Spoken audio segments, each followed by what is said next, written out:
The sky on the day of my mother's funeral was calm and clear. Just when I thought I could send my mother off peacefully, I ran into the predatory woman. But my new partner will be fine. I've learned my lesson. It won't go down like last time. Well, just watch it. I'm Abigail, 30 years old. My father passed away when I was young, so it's just been my mother and me all this time. I've always tried to act cheerfully so as not to worry my mother. However, being a single-parent household has its struggles. There have been tough times. But my best friend has been my emotional support. That's Natalie. Natalie is the same age as me and was raised by a single parent like I was. The difference is that Natalie's mom left, but because we had similar situations, we've been close friends since middle school, supporting each other. Natalie is truly a good person. If only she didn't have that one bad habit. Natalie was a woman who loved to steal. If I happened to say, "That senior is handsome, isn't he?" Natalie would immediately respond with, "Abigail, do you like him?" "So do I. Maybe I should ask him on a date." "You're not dating yet, so it's fine, right?" It's still okay at this level, I suppose. By the way, Natalie has always had a very girly vibe, and she's been popular with guys since forever. Whenever Natalie goes after someone, I can't help but back off. Since middle school, the guys I liked and the guys Natalie liked always overlapped, and it was always Natalie who ended up dating them. Even someone like me had been in a relationship during high school. I was asked on a date by a senior who was a year older than me. I kept this a secret from Natalie. It wasn't because there was any deep meaning behind not telling my best friend. I just felt shy about it. But even though I tried to hide it, she found out right away. "Oh. Really? Wow, Abigail, I thought you didn't have a crush on anyone because you haven't been talking about it lately." Well, I felt shy. But from now on, we can both walk home with our boyfriends, right? "Yeah, right," Natalie said with a smile. But I would soon find out the reason behind my best friend's smile. Whenever my boyfriend and I were leaving school, Natalie started coming home with us too. "Huh? Where's your boyfriend? Aren't you going home together?" "He said he had something to do. So, I thought I'd join you guys. I'm not trying to get in the way or anything. I just want to be friends with your boyfriend," she said, and she started following us wherever we went. One day, my senior boyfriend called me out. "Abigail, I'm sorry. I've decided to date Natalie." "What?" "I'm really sorry. I thought of her as just a friend, but my feelings for her grew beyond that." And then Natalie told me too. "Abigail, I'm sorry. I just can't help but love him. If you could forgive me, we could be happy together," she pleaded with a tearful face. It was a shock, but if the other two were in love with each other, then I'd just be in the way. So, reluctantly, I said, "Okay," and forgave them both. After that, Natalie continued to treat me as usual, and I made an effort to do the same. Then, after graduating from high school, Natalie started working, and I went to a distant university for further studies, so we naturally drifted apart. It was quite unexpected when I bumped into Natalie again 2 years after graduating from university and starting my job. At that time, I had a fiancé. My fiancé was a senior from my college days and currently works for a trading company. I decided to introduce him to my mother, so I took him to my hometown. After finishing the greetings at home, we decided to take a break at a nearby cafe, where I unexpectedly ran into Natalie. At first, I didn't notice her, but she approached me. Hey. Abigail. Long time no see. You haven't changed at all. Huh? Natalie? It's been a while. How have you been? You haven't contacted me at all since you went to university. I've been so lonely. Sorry, I've been busy with one thing and another since university. I see. Well, I guess that's how it goes. So, who's this? Oh, let me introduce you. This is my fiancé. We came to visit my mother today. Huh, you're getting married? That's kind of fast, considering you just started working, right? Yeah, but we've been together since university. Plus, I can continue working even after getting married, so I thought why not do it now? Oh, I see. While saying that, she stared at my fiancé as if she was evaluating him. She created a much more feminine aura than she did in high school. It seemed like she knew how to present herself to look beautiful. She asked my fiancé, looking up at him. What kind of work do you do? Since you're getting married, I assume you have a stable job with a decent income, right? My fiancé responded. I'm just a salesperson. But the company itself is listed on the first section of the stock exchange and is quite well known. He then handed his business card to her. Oh, don't be so modest. I could tell from the moment I saw you that you had an elite vibe. And you look handsome too. She said to my fiancé with a rather exaggerated reaction. As I listened to the conversation as if I weren't there, I was hit with a sense of déjà vu. Yes, this was how Natalie always took away the person I liked. This might not end well if I let it continue like this. So, I intervened. All right, shall we head back now? I prompted my fiancé to leave. He agreed with a nod and began to prepare to leave. Oh, already? That's too bad. She said. Well then, make sure to invite me to the wedding. She said it, which made me think my worries were unfounded. A few days later, my doorbell rang. When I answered it, there was Natalie. It seems she contacted my mother and asked for my address. Since we used to be close, my mother probably gave it to her without any suspicion. Hey, I came over. I had some business in this area, and also, I didn't get to properly congratulate you last time. She said while looking around my room.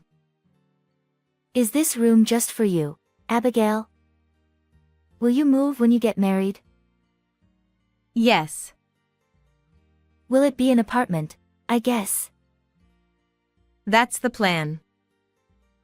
I see. I looked up your fiancé's company. Salespeople there make around $80,000 a year, right? That's amazing. Ah, I envy you. I wish I could live in a nice apartment with a high-earning husband too. Feeling uncomfortable, I tried to change the subject. So, what about you, Natalie? Are you married? Do you have someone you're dating? I am seeing someone, but his salary isn't that great. The conversation wasn't flowing smoothly. I hadn't even asked about salaries. But Abigail, you're lucky. Your fiancé makes $80,000 a year, So you'll have an easy life after marriage. Huh? I wasn't choosing my partner based on their salary. At that moment, my fiancé happened to contact me, and since it was a good opportunity, we decided to have dinner together with the three of us. How did it end up like that? Looking back, Natalie always knows how to maneuver things in her favor. By the time you realize it, it's already too late. Just like before, Natalie doesn't let her prey escape once she's targeted them. Especially if it's something belonging to her best friend. A few months later, my fiancé suddenly said something like this to me. Abigail, I'm sorry. I can't marry you. Huh? What do you mean? I'm really sorry. Actually, I hate to say this, but I'm going to marry Natalie. What? Why? Since when have you two been involved? Remember when Natalie came over and we had dinner together? She said she wanted to surprise you at the wedding, so we exchanged contact information. We met several times for planning. And one time, Natalie got drunk and we ended up at a hotel. After that, I'm really sorry. Isn't this just a mistake? Don't you love me anymore? I'm sorry, Abigail. I do love you.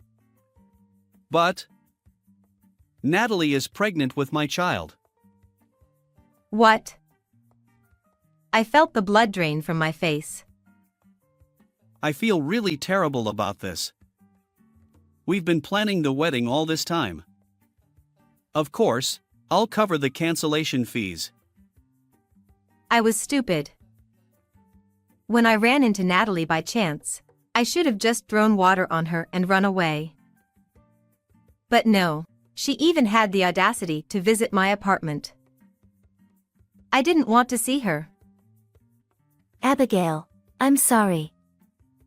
I just couldn't help falling for him. I'm pregnant with his child. Please forgive me. She said, tears streaming down her face. But I'm the one who wants to cry. I don't want to see you anymore. Don't come here again. That's all I managed to say. Work became my only solace. I had always planned to continue working even after marriage, but after the affair, I threw myself even more into my job. In the blink of an eye, 5 years have passed. Contrary to thinking that I would distance myself from romance because of working hard, that wasn't the case at all. I got married 2 years ago. My partner is Sam, the legal advisor at my workplace. As I handled general affairs, I had frequent interactions with the legal advisor. He always showed concern for me, and after several dinners together, he confessed his feelings, leading us to marriage. Married life is enjoyable, and my career continues to progress smoothly. I no longer dwell on the events of 5 years ago. However, it's not all sunshine and rainbows. Even after being alone at home, my mother continued to work energetically and enjoy her life. However, she was diagnosed with terminal cancer. Treatment was no longer feasible. I burst into tears, but my mother smiled and said, "Having you in my life has brought me happiness. Thank you. I want to be surrounded by family at the end." So, I made sure to spend as much time as possible at home, and I was there to care for my mother in her final moments. Today is my mother's funeral. The sky is clear, and I believe my mother will peacefully ascend to heaven. However, I couldn't believe my eyes. Natalie was among the attendees. "Why are you here?" Well, your mother passed away, right? I used to be taken care of by her, so I thought I'd pay my respects," she said with a smile. Then, I saw a gleam in her eyes. Her gaze was fixed on my husband, who was standing next to me. Does she know something and came to the funeral with a clear purpose in mind? "Oh. Is this your husband by any chance? Abigail, you got married?" Yes, since then. Are you getting along well with your husband? "Oh, we're splitting up." Huh? But what about the child? If you were pregnant back then, they'd be about 4 years old, right? Huh. I don't have any children. It seems I just convinced myself I was pregnant. Huh? I went through a tough time too, you know. I truly believed I was pregnant. But anyway, it's all in the past now.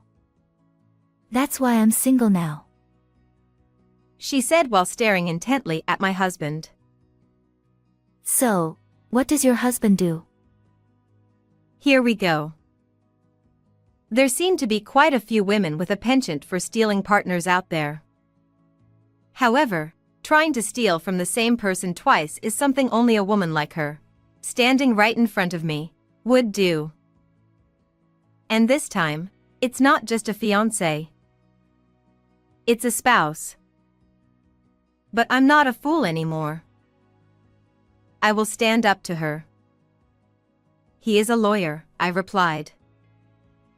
Upon hearing that he's a lawyer, she couldn't help but take the bait.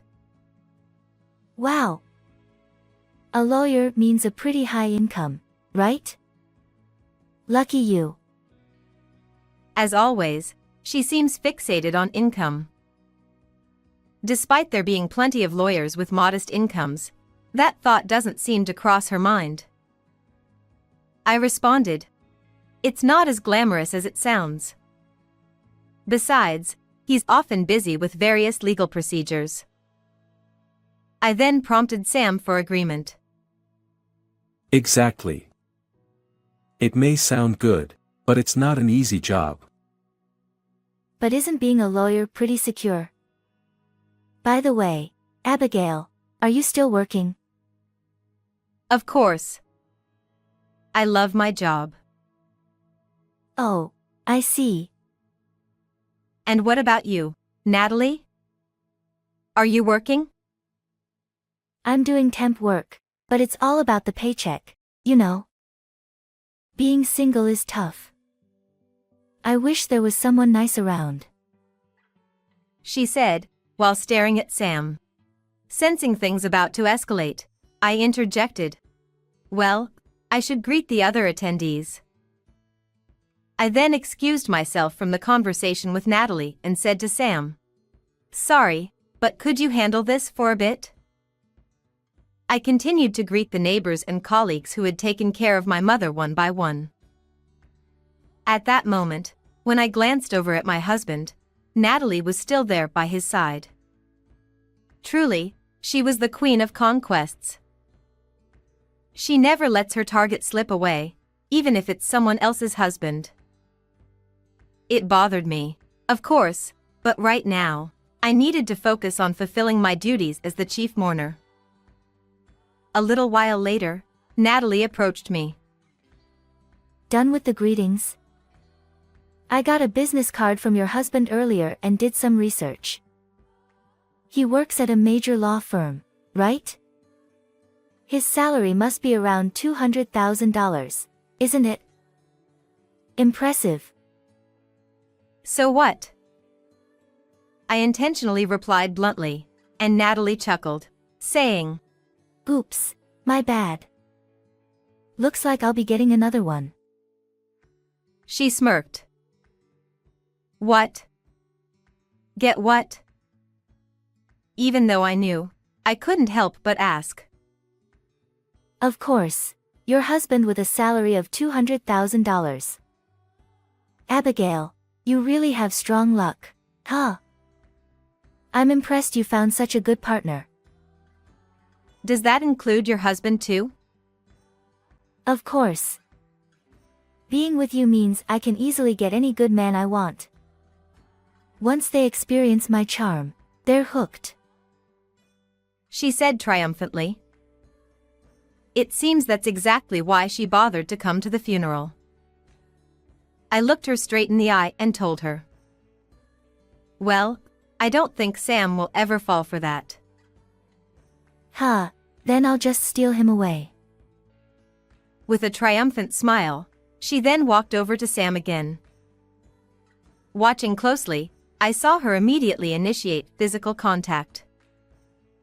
Then, suddenly, she started crying. Sam seemed to be somewhat shaken by this. According to what I heard later, Natalie began to cry, expressing sympathy for me as someone left behind, saddened by the passing of the mother who had taken care of her. It seems Natalie knew how to use tears to attract men. But it's okay. It doesn't work on Sam. Although there was a moment of concern, he's truly my husband after all. I had been completely open with Sam about Natalie's story of seduction. When we discussed marriage, I shared my not-so-pleasant experiences and past with him openly. I figured if it didn't work out, then so be it. Sam was already aware that he was a target himself. Still, she is quite an enemy. Despite knowing this, some men might fall into Natalie's trap. But Sam is different. However, seeing poor Sam entangled with this troublesome woman, I went to his rescue. He noticed me and looked relieved. When I asked Natalie if she had enjoyed the conversations, she looked frustrated. I supposed she finally realized there was no chance. After all, you aren't invincible. Then Sam tiredly spoke his mind. Since Abigail's here, I don't have to deal with you anymore, right? Yeah, thanks for your hard work. Ha. Not having to deal with me. Isn't that a bit rude? I'm sorry, I know it's rude, but I just couldn't take it anymore. Natalie, your scent is just too overpowering. I don't know if it's perfume or makeup, but you keep touching me without permission, and the smell is spreading over here. It's making me nauseous. Ugh. Sam's voice unintentionally grew louder due to the overwhelming discomfort, and it seemed like others around could hear it too. Despite being at a funeral, chuckles and laughter could be heard in response to the situation. Still holding his nose, Sam continued. Do you even know how to apply perfume properly? You only need a tiny bit. But it's like you've poured the whole bottle over yourself from head to toe. Actually, Sam, being a lawyer, seems friendly at first glance, but he can be quite sharp-tongued. I've been putting up with it because you're my wife's friend, but I can't stand it anymore. I burst out laughing upon hearing this. Those who were eavesdropping around us also burst into laughter. Natalie glanced around with a seemingly puzzled expression, so I explained to her what was going on. I'm sorry, but Sam has a rather sensitive sense of smell. He doesn't mind perfume if it's subtle, but strong scents aren't his cup of tea. Huh.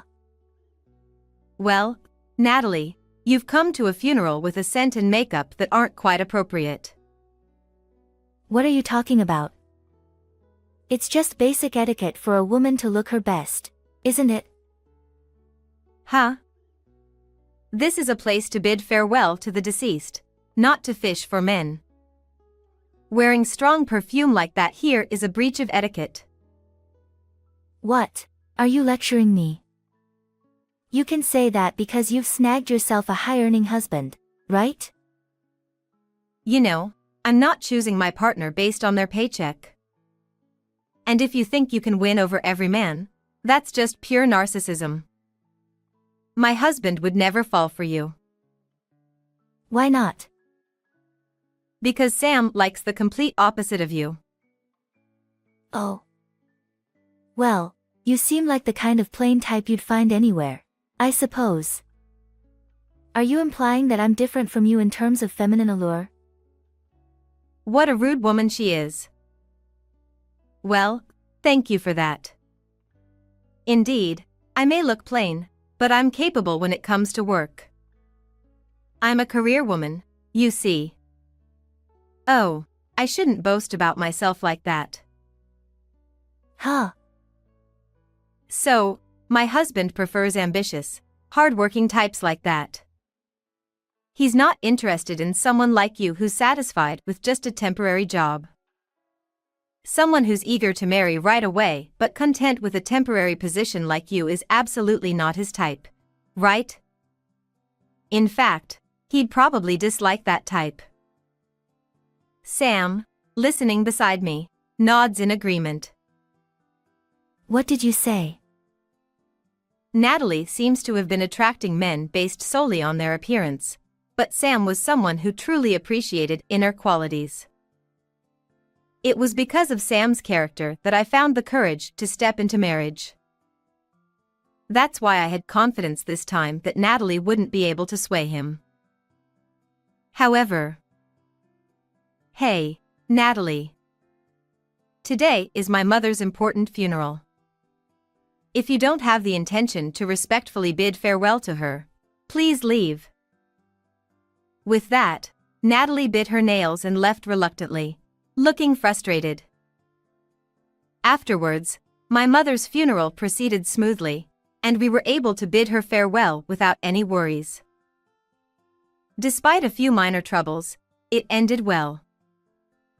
Perhaps today, my encounter with Natalie here was thanks to my mother. Maybe she brought Natalie here so I could reaffirm my current happiness and finally let go of past unpleasant experiences. Thank you, Mom.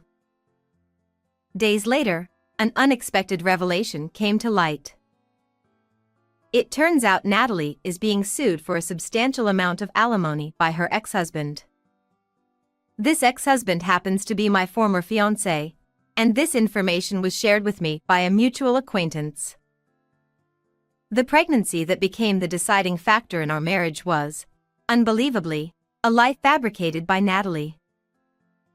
While she told me she believed she was pregnant, she had actually deceived her partner by showing him ultrasound images and other evidence, only to later admit that it was all a fabrication. Furthermore, the catalyst for this lie being exposed was Natalie's infidelity. Initially, Natalie's ex-husband, believing she was pregnant, refrained from traveling or going out much out of concern for her well-being. Well, he was a kind-hearted person, after all. However, that turned out to be unexpected for Natalie. Feeling bored, Natalie reportedly started cheating with someone else. Moreover, she later claimed to have had a miscarriage and used it as an excuse to indulge in buying luxury items using her ex-husband's credit cards to distract herself from the sadness. It seems her ex-husband was lenient, thinking it was unavoidable if she had a miscarriage. However, it was all Natalie's lies, and she even used her ex-husband's credit cards to buy luxury items for her affair partner. As her extravagant spending habits raised suspicions, her ex-husband began to doubt her and reportedly installed cameras to gather evidence of her infidelity. In addition, conversations between Natalie and her affair partner revealed that the pregnancy was a lie, leaving her ex-husband deeply hurt.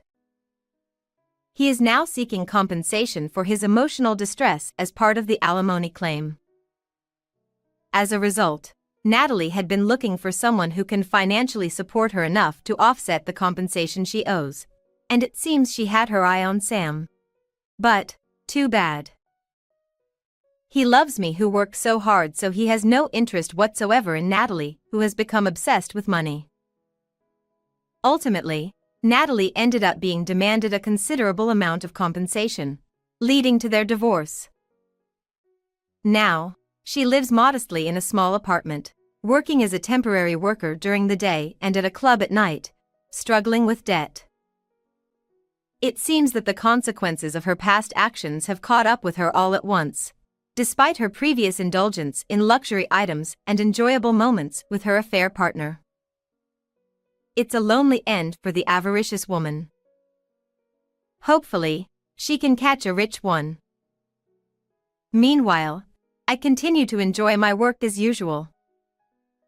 My husband supports me in my endeavors and sometimes even helps with household chores or cooks delicious meals, so we're happily spending time together as a couple. It seems that the stork has visited us, too. But even after giving birth, I'll continue with my work. I'm sure my husband will support me.